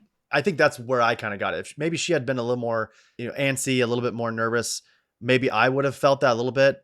But I think from the beginning, she was really calm and collected. And I think I kind of fed off that myself. And to kind of speak on what you were saying a moment ago, I think in the beginning, when we first started having creators on and then we had to prepare for those conversations, I would get extremely nervous because, and we even talked about it before the conversation. We'll talk about this more next week, but basically I would over prepare. I would overwrite questions. I would get over invested. I did exactly that. And that's exactly what you did. And that's okay, because that's what we all do. We want to make sure that it goes well. But I think as time goes on, I have started to trust you and I a little bit in terms of how we approach conversations. We are very flexible in the way that we talk to creators now, because generally Amy being the kind of the bylaw at this moment, are not nervous. I know I'm not ever really nervous in these conversations, because these are just really talented nerds. Like, of course I admire them for what they do, but they're people like you and I. So I was definitely in my own head, because like you could see, like, again, sitting there, I had my iPad open with all my questions. I felt like something was going to go wrong with that. And I was just like too much trying to be like prepared in the moment. And at one point I'm just like, you know what? Fuck this. And I turned off my just closed the iPad. I was like, damn, all right, here we go. Let's do this. So, which is cool. Again, I've been where you are. And in that moment, I couldn't be like, hey, it's all good, dude. They always say you have to be uncomfortable to be comfortable, right? And I think that maybe the Amy conversation, and again, I said it earlier, it's a great conversation. You guys will I've edited the conversation. You don't really hear our nerves that much, maybe a little bit in the beginning, but truthfully, like about 5 minutes in, we're all just having a great casual conversation. And I really enjoy that. So tune in next week for that Amy Jo Johnson conversation. Again, as I said earlier, she's just as wonderful as you think she would be. So that'll do it for episode 154. Aaron, please take us out of this episode. All right. So subscribe to our podcast, Apple Podcasts, Spotify, YouTube, Audible, iHeartRadio, wherever you listen to your podcast, that's where we are. Thank you to our patrons, and here we go. Alex, Alice, Aaron, Botter from Shortbox, Cassidy, Chris from Bada Boom Pod, Christy, David, Elliot, George, Greg from First Issue Club, Haley, Ham6, Jake from Spec Tales, Jake S, Jason, Jeremy, Kenny, Kyle, Losi, Mac, Miles, Mike, Robert, Travis, and Brad and Lisa for Comic Book Counseling. Also Sean. I don't know why Sean's not in there, but shout out to Sean for being a new patron. Sean. That's right. Sean. Follow us on social media, Facebook, Instagram, TikTok, Blue Sky, Threads, and Twitter, @OblivionBarPod. We're back, everybody. We're back. Thank you, Omnibus, for sponsoring the show. Use the link in our show notes to upgrade how you read your comic book digitally. It's awesome, and it's bitchin'. Official merch of the show can be found at our website, OblivionBarPodcast.com. Thank you, Kevin Ziegler, for all of our Oblivion Bar art. He's at the Zig Zone on Instagram. Thank you, Dream Kid, for all of our musical themes. Thank you, DJ Skyvac, for our grid theme. Thank you, Fantasy Shop, for sponsoring the show. Don't forget to tip your bartenders 20% or more, or you'll be caught in a loop for eternity. That's right. Reliving the fact that you didn't tip that particular bartender over and over and over again. Dormammu, I've come to make a bargain over and over and over. And that bargain is tipping your bartender. You'll end up on a boat with your brother and your father will die mysteriously in the ocean. I think that's a White Boat reference for everybody that hasn't read the story yet. Wow. It's good. All right, everybody. Thank you so much for listening to the Oblivion Bar podcast. We will see you next week for episode 155.